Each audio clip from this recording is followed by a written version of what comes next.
Hey, what's going on, y'all? I'm Roland, I'm Angel, and we're Thomas Family Life. digital nomads bringing you content to help you build your online brand.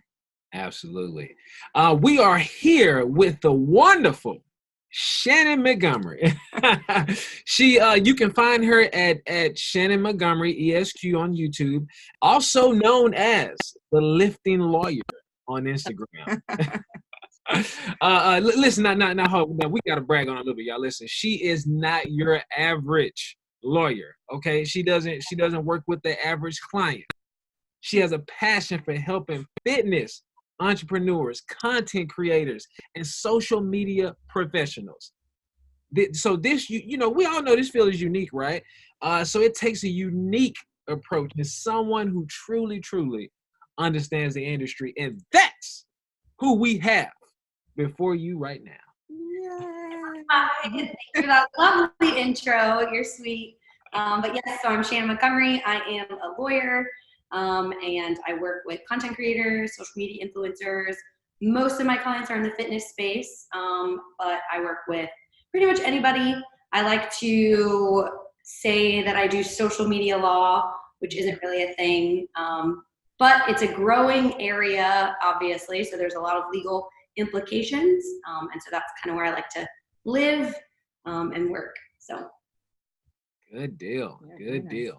So what we're talking about today, and I mean all of YouTube creators are in an uproar, right? I mean they are terrified about what's coming in 2020 with the new COPPA laws, and so we wanted to bring Shannon on so that you can get a perspective on COPPA, being a content creator, and is it something really for us to worry about, or is it something that we could, that'll be all right?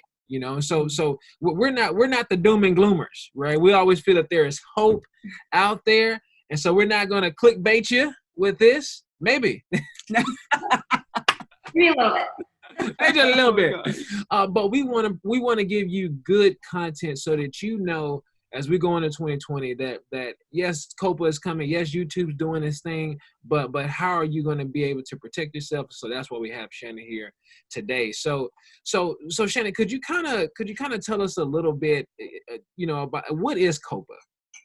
So in, I guess, the simplest terms, COPPA is a privacy law that is intended to protect minors, so 13 and under, and it's actually been around for a while.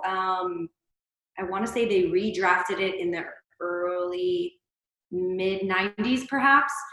So it's been something that's been in play for a long time. And the reason why it's coming up now is because YouTube and Google are massive offenders for not following it. And now they're kind of throwing that back on the people who utilize their platforms, i.e. the content creators. When the reality is, it's not really your fault. It's the fact that YouTube wasn't doing what they were supposed to be doing all of this time, unfortunately, because I don't know, maybe the platform grew to a level that they weren't necessarily anticipating. They didn't have the right structure in place to kind of protect the minors in this situation.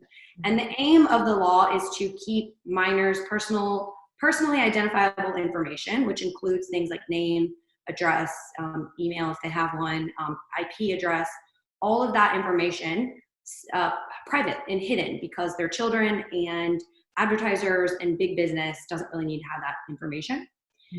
The changes to the law are kind of a reaction to the fact that data is, if it isn't already, is going to be the next big commodity.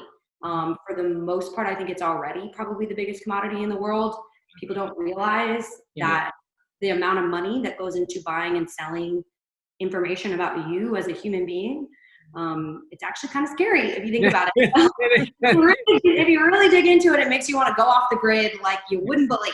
And I'm an avid social media and internet user, and I love technology, and even it scares me.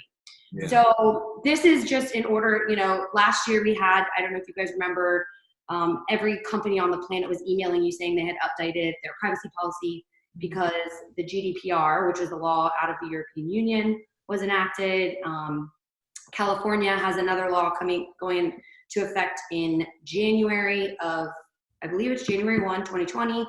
which is again just another privacy law aimed at protecting the consuming public. So all in all, COPPA is a great thing, and it's not something that we need to be scared of or worried about. It's something that we need to support in order to protect, our information and children's. I don't have children. You guys have children. Protecting their information is extremely valuable. So, yeah. I mean, so I know a lot of folks have talked about, man, that we could get fined, for $40,000 plus, if we create something that's for a kid or what COPPA has all these vague rules about what's considered kid content. And so this is legit terrifying, because I know we have kids. They show up in our videos. Are we gonna get slapped with a $40,000 fine? I mean, that's terrifying. So what are they getting at? What are they getting at about that? So I think, and it is vague. It's meant to be vague because things change so quickly. They need to leave it open. As from a lawyer's perspective, sometimes I want things to be nailed down tight, and then sometimes depending on what side of the maybe contract I'm on, I need to leave it a little bit vague. So there's wiggle room, and there's room for things to kind of grow and evolve. So I get why they've left it vague. I actually think the law, I think it's written pretty well, but I know in application, it's very confusing. I can say with almost, I'm a lawyer, so I don't give any kind of guarantee, but with some degree of certainty, I think you guys, particularly like a channel like yours, even though there are children involved, you are creating the channel to help adults. Your channel isn't there to entertain children. Just because a kid hops on YouTube and can find your videos or is maybe attracted to your videos because there are children in it, the content of your video is not geared towards children. So the FTC actually has some pretty good articles on their websites. So yes, there are fines, and I should have written down the numbers, but for maybe one slap on the wrist, it could be up to 40,000 or something. The FTC is not trying to bankrupt anybody. They're not trying to find content creators like families like you guys and say, you know what, we think you violated this law. We're able to fine you up to X amount, so therefore that's what we're doing. They're really, truly going to do this stuff on a case-by-case basis. They're going to look at all the facts. They're going to look at who you are, what your past videos are. They're going to take into consideration the whole rather than just the one instance where you maybe accidentally or, maybe violated COPPA before they slap a fine on you. But getting back to being able to tell whether or not the FTC would target you, if the content of your videos is meant to speak to children, and I think we kind of all inherently know when we're doing something, if that is for children, then yes, you need to be worried about COPPA. If your content is content that could be attractive to children, but isn't for children, then I wouldn't be so worried about it. Like I know the video game example has been thrown out there a lot. Yeah. There's tons of video games for adults. There are tons of video games that are rated for teens. If you're discussing a video game that's rated for teen, that's not for a child. It's specifically made for ages X, and over. So it's not your fault if a kid who, this is where YouTube should have better control. It's not your fault if a kid gets on YouTube and watches that video. Yeah. The FTC isn't looking for that. What they're really looking for is people who are actively violating the law on purpose. And gathering information from children that they shouldn't be gathering, which is kind of the instance that YouTube found itself in, which is why they were slapped with such a big fine. Or big to us, it probably doesn't, just a drop in the bucket to YouTube. But, YouTube knew what they were doing. They knew that children under the age of 13's information was being collected by advertisers, and they weren't doing anything about it. It kind of, the FTC isn't like they're not out to get anybody. They're out to protect, They're not going to be like Big Brother, Right. on every single video. Oh, I see a kid. Yeah. I see a kid. We all know the way the government works. It's slow. It's cumbersome. Like, I don't even think they're going to have panel set up for people to just be on YouTube all day looking for violators. Yeah. These are going to be things that activist organizations are going to maybe find and then report to the FTC. And then if the FTC wants to look into it, that's how influencers get in trouble for the most part, unless influencers are like, unless you're Kim Kardashian. So another thing people don't realize, influencers are violating the FTC laws literally left and right all day, every day. I see it. I'm like, oh, this is so annoying. But nothing ever happens to them because the FTC can't possibly monitor every single person that uses social media. Mm-hmm. So unless the influencer is at a certain level to where an activist group or, would report them, or the FTC does kind of have their eyes on them, you're going to fly under the radar, which I'm not saying you should violate the law by any stretch of the imagination, obviously. But, that's just the practicality of the matter is when you really think about it. I mean, unless you're, again, a Kim Kardashian or a pro athlete or somebody who already has a major spotlight on them, the likelihood of your content being targeted is a lot lower than you think it is. So I mean, so just like you mentioned earlier, like this isn't new, right? This isn't a new thing. That it's changed a little bit since its inception, but it's not new. So I mean, how do companies outside of YouTube, how have they handled this? How have they handled this? So theoretically, what people should be doing, or what companies should be doing, is if their website is collecting that personally identifiable information, which again is more than just names or phone numbers or addresses. It's IP address and geolocation and things that maybe your computer automatically shares that you don't necessarily know it's sharing. But if a website is set up in order to collect that information, you're supposed to actively tell consumers, and this is just in general, you need to tell consumers that your website is collecting that information, and California requires there to be certain opt-out procedures and things like that. So in order to avoid having children under the age of 13 giving that information away, there needs to be like an active acceptance. And you have to say, I'm above the age of 13, click yes, da, da, da, da. And while we all know that you can just type in something and your computer does what it does, at that point, it's not really on the company anymore. It's on that child and the parent, that the kid has a computer. The structure is there to keep the kid from being on that site, but there's easy ways around it.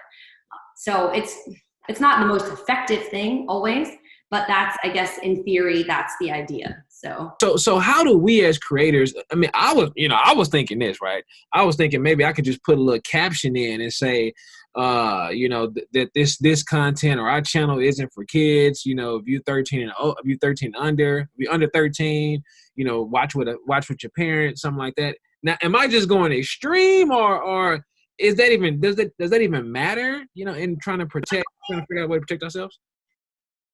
I don't think it's extreme, and I think at least having something in, in your description box that says this content is not for children or rated PG-13, since that's like a standard rating system in the US. But I mean, having a disclaimer in there, while there isn't any case law right now to say how the FTC is going to weigh in on that or not, I think, at least in regards to YouTube disclaimers, and I don't know another scenario where a disclaimer would be an appropriate use, but I think it's helpful. I don't think it can hurt. I think, again, going back to like the history of your channel, and if you have a clearly or mildly clearly channel that's geared towards children and you suddenly start putting that in there, don't think that's going to help. But if you're, again, on the fence, maybe you do talk about video games, and some of your video games are children's video games. So you would mark those as, for kids. And then anything else, you would say, hey, you know what, this one's not for kids, just to make it clear. This content of this video is PG-13 or whatever. So yeah, I don't think it's being too cautious.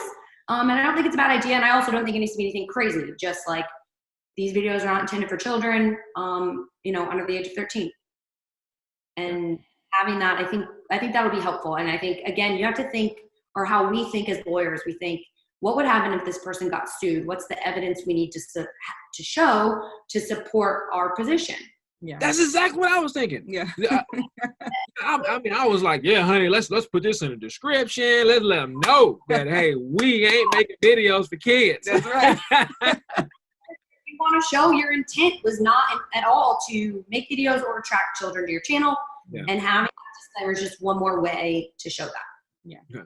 So now, this is critical, right? So I noticed that everyone, all content creators, they noticed that YouTube has put two options for us, right?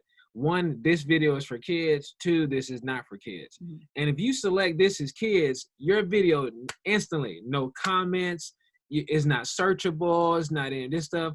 And so we've been putting this is not for kids. So is that kind of what you thinking is like the right way to go? So what you're saying is that if we are declaring that our channel is not promoting kids stuff, trying to gather kids information, we're making a channel that is not for kids. If we are making something that is for kids, it's a kid review or kid review, toy review, anything like that. Maybe I'm thinking something like that, then we put this is for kids, and then good luck on how they're going to find it. Right. So I think there's some issues with what YouTube has set up here as far as not for kids and for kids, and those being your only two options, and like putting it on you guys to make that decision and be in control of all of that. Is unfortunate. But since those are your only two options, I think, putting something is not for kids when it's clearly not, that's going to be your best option. Yeah. If like you were saying, I know since you guys have kids and y'all are traveling a ton, and maybe your kids are in the video and they're talking about something that they did on a trip, mm-hmm. probably still not for kids, mm-hmm. right? Because no 13 or unless it's Home Alone, most 13-year-olds are not traveling by themselves, right? Yeah. So they're sure as heck not going anywhere alone.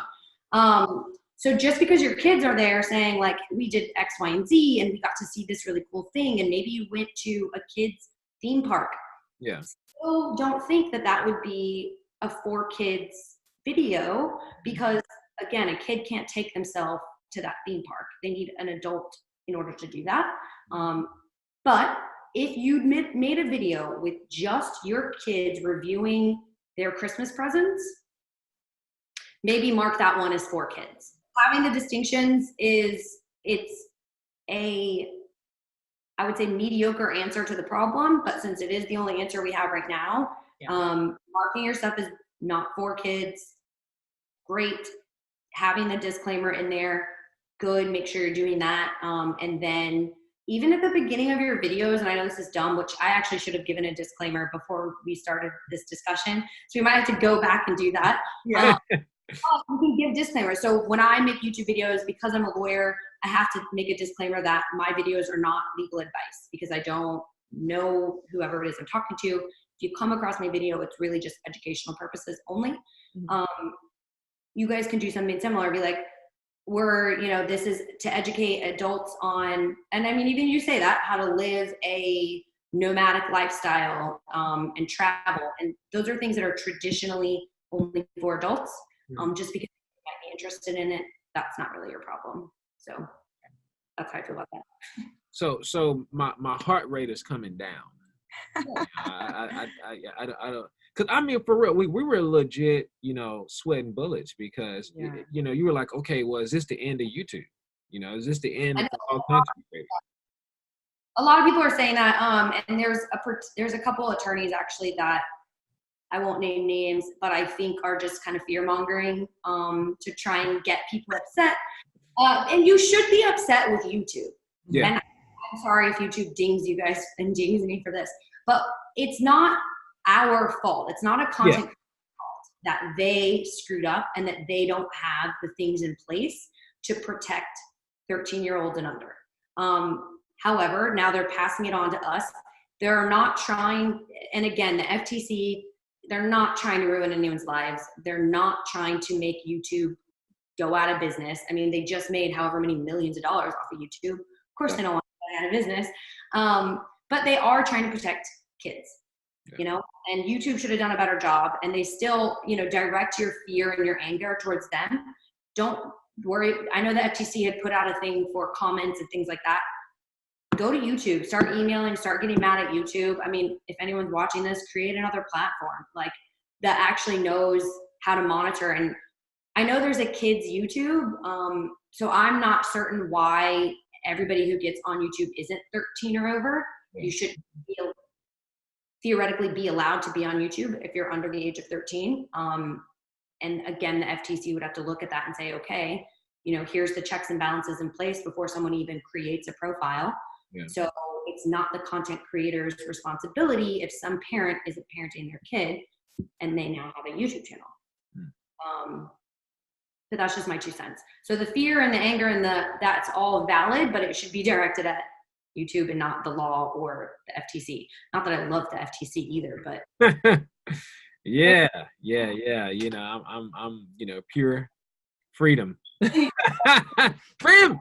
You know, make money the way we can make money. Capitalism, baby. All right. So I mean, I think that's it for us. I mean, that really helps us, you know, understand kind of how to move forward in 2020, and we're not gonna just, you know, just really be scared and intimidated when the New Year's ball drop. And I just want to make sure my viewers don't drop. And the money we trying to make don't drop. You know, it makes sense that people who do, because there are tons of children. I mean, I know that there's a kid who reviews toys. He's like not even 10 years old, and he's a multimillionaire. I know. Unfortunately, he's about to have. I mean, a lot of that's going to go away because the advertising it won't be allowed on his channel because it is clearly a kid's channel. Yeah, so that does. You know, that sucks for that guy, and that sucks that the law is going to have that effect on him. But I think our children's privacy is a little bit more important than his toy reviews. Yeah. So sure, that is sad and that's annoying. But for people like you guys and people who create, I mean, you just have to think if it's a traditionally adult activity or adult subject, then you're fine. And I know that's probably ever changing, but the law will catch up. And just the FTC is not out to get you. Don't worry about that. So if we take a few things from this, if we take, you know, let's say, you know, a few bullet points, right? Number one, that the FTC is going to take a long time. Yeah. So you know, let's not completely trip out, you know, because it's going to take them a while to get things in place to monitor this movement or to monitor this new thing. Number two, if your channel is traditionally an adult focused channel, you're probably going to be okay because we cannot provide legal advice. but you're probably going to be okay because you have shown a history of creating non-kid type of videos. Right. And then I guess lastly, if a kid jumps on your video, all is not over. You know, it's not the end of the world. If one kid who's registered under 13 sees your video, it's not saying that you are a kid's channel. They just didn't have no privacy thing set at home. Right, exactly. And to note that in your description. So yeah. I mean, honestly, again, just like with anything else, if you're creating clear videos for children, like toys or talking about the most recent animated movie or something, although animation is another great area, and you're slapping on a disclaimer that's like, this video is not for kids. Okay, well, you're a liar, and that's not going to work. But if you're not lying and you truly are saying, listen, this is about traveling, this is about going to different places in the country, this is about I don't know, books that I read, and even if they're teen novels, that's not for kids. Having that disclaimer is just another layer of you know, protection for yourself. It's about, and I know if you're not a liar, you're going to be fine. Not doing anything shady. Use common sense, basically. Don't lie. Be honest and have integrity. That's good. Exactly. Be honest. And if you're, you know, if you're not honest and you don't have integrity, the FTC will eventually catch up to you. Somebody will report your channel, and then you need to worry. So if you're watching this video to try and figure out a way around the law, there isn't a way around it. The point is we're trying to protect kids and their information. So I'm sorry. Like, that's my answer to you. If you create content for children, I'm sorry. There are going to be changes to what happens on your YouTube channel, because children's privacy is important. But the majority of people on YouTube don't create content for children. I mean, they just don't. It's, you know, and unfortunately, YouTube doesn't give out the demographic information like they should. Hopefully that's something that will change so that you know, without a doubt who is watching your content. Because again, that's something that's in the law that, you know, the FTC is going to look at the demographic information. Since we don't have any case law right now on it, if you've never even seen that content or that demographic information, how is the FTC going to be able to use that against you? I mean, that's a good question that's going to have to be figured out, you know, either within the court system or when the FTC slaps a fine on somebody, that kind of thing. So it's still very gray, but I think people need to be way less afraid of it than they are, and to really just, you know, keep being honest, good people on your channels, and you should be fine. Thank you for watching this video. I hope you found it helpful. We will be posting Shannon's YouTube channel in the description box, so go over and check out her channel. She gives lots of legal advice, especially for creators. And we love you guys. Bye.